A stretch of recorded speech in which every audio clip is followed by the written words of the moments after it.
প্রিয় দর্শক, বিশ্বকাপ ফুটবল উপলক্ষে খবরের কাগজের নিয়মিত আয়োজন কি কাপে আপনাদের স্বাগতম। বিশ্বকাপ ফুটবল কিন্তু এই মুহূর্তে জমে উঠেছে এবং গ্রুপ পর্বের খেলা কিন্তু একেবারে শেষের দিকে এবং এখন এসে নকআউট পর্বে ইতিমধ্যে 28টি দল কিন্তু উঠে গিয়েছে এবং টুর্নামেন্ট থেকে বিদায় নিয়েছে 12টি দল এবং 8টি দল কিন্তু লড়ছে বাকি 4টি স্থানের জন্য।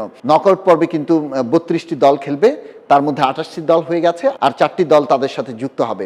আজ রাতে এবং কালকের খেলাগুলোর মধ্যে কিন্তু ডিসাইড হবে যে কারা উঠবে নকআউটে, সেই 4টি দল হবে কারা। এবারের বিশ্বকাপে কিন্তু চমক জায়গা নিয়ে দল কেপ ভার্দে, তারা কিন্তু অসাধারণ পারফরমেন্স দেখিয়ে প্রথমবার বিশ্বকাপে অংশ নিয়ে কিন্তু তারা নকআউট পর্বে উঠে গেছে এবং তারা কিন্তু শুরু থেকেই এবার চমক দেখিয়েছিল স্পেনের সাথে 0-0 গোলের ড্র করে, এরপরে কিন্তু আরেক পরাশক্তি উরুগুয়ের সাথে 2-2 গোলের ড্র করে।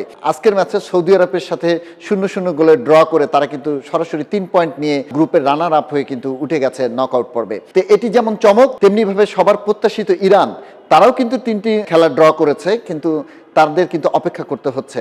আগামীকালের ম্যাচগুলোর ফলাফলের উপরে কিন্তু নির্ভর করবে যে ইরান কি তৃতীয় সেরা 8টি দলের একটি হয়ে দ্বিতীয় রাউন্ডে উঠতে পারবে কিনা। ইরান কিন্তু অদম্য ছিল, তারাও কিন্তু কোনো ম্যাচই হারেনি, 3 ম্যাচে কিন্তু তারা ড্র করে তারা কিন্তু 3 পয়েন্ট অর্জন করেছে।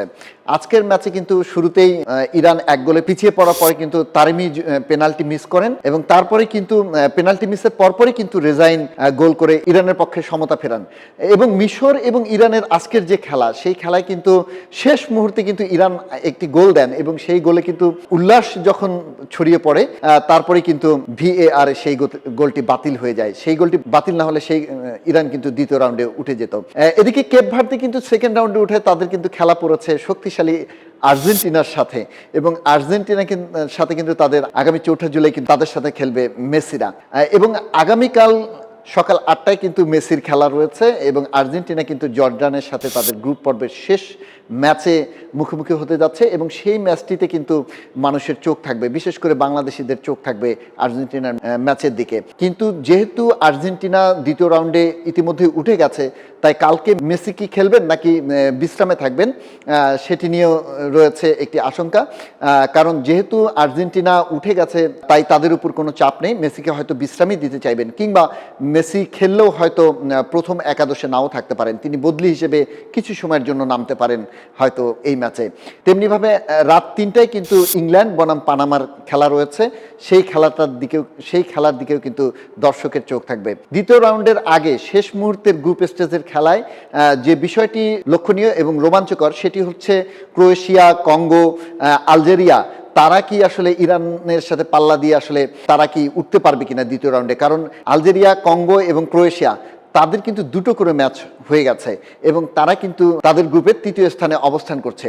তো সেই ম্যাচগুলোর ফলাফলের উপরে নির্ভর করবে তারা কি যেতে পারবে কিনা নকআউট পর্বে, নাকি ইরান যেতে পারবে নকআউট পর্বে। তো সেই প্রশ্নের উত্তর মিলবে আগামী ম্যাচগুলোতেও। তো সেই ম্যাচগুলো দেখার অপেক্ষায় ফুটবল প্রেমীরা যেমন থাকবে, তেমনি আমরাও থাকবো সেই ম্যাচগুলো দেখার অপেক্ষায়। 3য় স্থান নির্ধারণের সেরা 8 দলের মধ্যে 4টি দল কিন্তু ইতিমধ্যেই চলে গেছে দ্বিতীয় রাউন্ডে এবং বাকি 4টি দল কারা যাবে দ্বিতীয় রাউন্ডে তা জানতে হলে কিন্তু চোখ রাখতে হবে আগামী দিনের খেলায় এবং আগামীকালই জানা যাবে যে কারা যাবে নকআউট পর্বে।